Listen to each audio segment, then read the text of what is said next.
Assalamualaikum warahmatullahi wabarakatuh. Halo sahabat cerita kehidupan. Apa kabar kalian semua?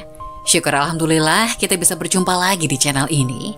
Salawat dan salam selalu tetap tercurah kepada junjungan kita, Nabi besar Muhammad Sallallahu Alaihi Wasallam. Tidak lupa kami sampaikan salam sehat, salam sejahtera. Semoga kita semua tetap dalam lindungan Allah Subhanahu wa Ta'ala. Seperti biasa, kita akan berbagi kisah dari yang unik, menarik, sampai bikin nangis. Semoga bermanfaat.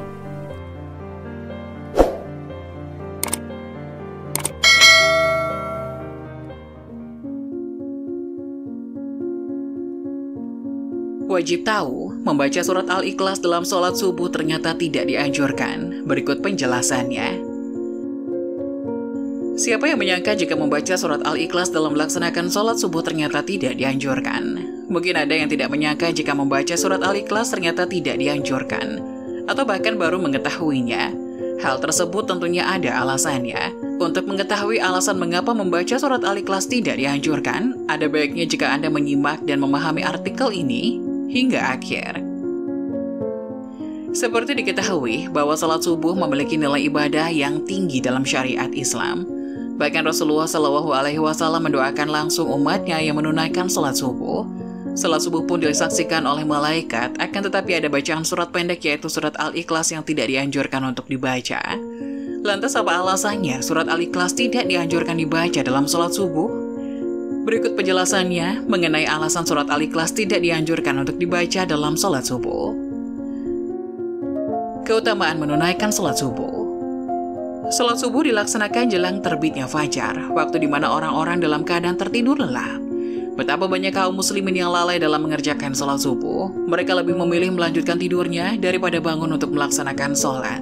Karena itu Rasulullah Shallallahu Alaihi Wasallam mengkhususkan sholat subuh yang mulia dengan keistimewaan tunggal, memiliki sifat-sifat tertentu yang tidak ada pada sholat lainnya. Betapa istimewanya sholat subuh bahkan sampai Rasulullah Shallallahu Alaihi Wasallam mendoakannya. Hal ini sebagaimana disebutkan dalam sebuah hadis. Rasulullah Shallallahu Alaihi Wasallam bersabda, "Ya Allah, berkahilah umatku selama mereka senang bangun subuh." Hadis riwayat Tirmizi, Abu Daud, Ahmad, dan Ibnu Majah.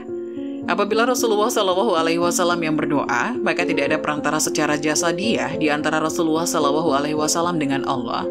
Dalam hadis dijelaskan bahwa orang yang melaksanakan sholat subuh berada di dalam jaminannya.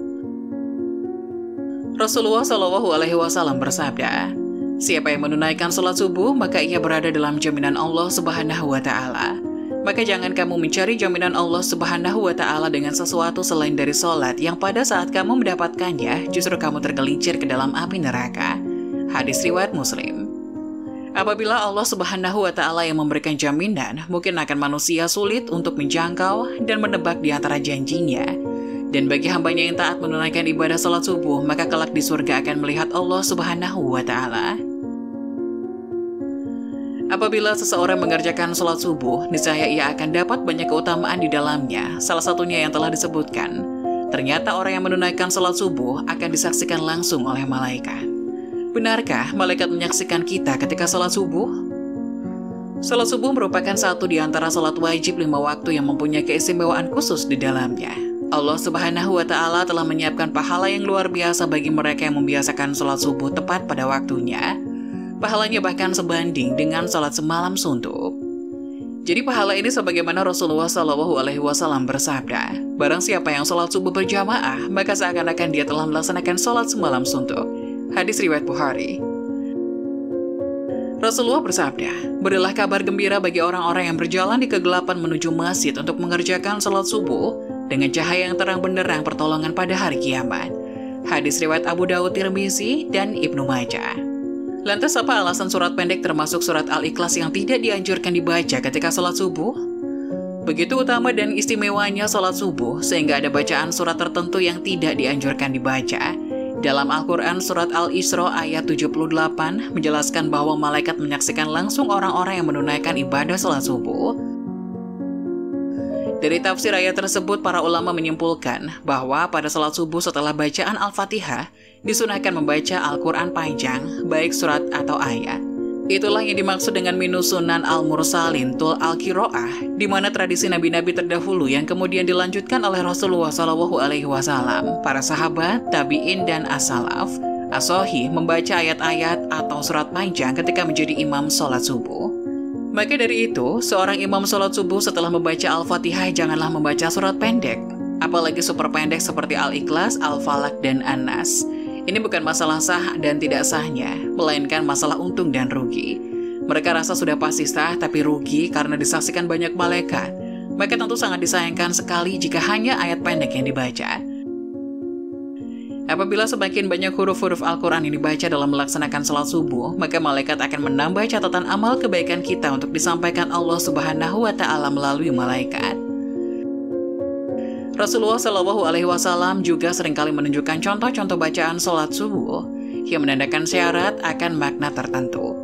Pada beberapa riwayat Rasulullah SAW disebutkan sering membaca surat Al-Kahf, juga biasa membaca surat Ar-Rum, surat dari Jabir bin Samurah. Demikian itulah keistimewaan sholat subuh dan alasan tidak dianjurkannya membaca surat Al-Ikhlas dalam sholat subuh. Seharusnya tidak ada lagi yang menghalangi kita untuk meninggalkan selimut dan mengakhiri tidur kita untuk melakukan salat subuh.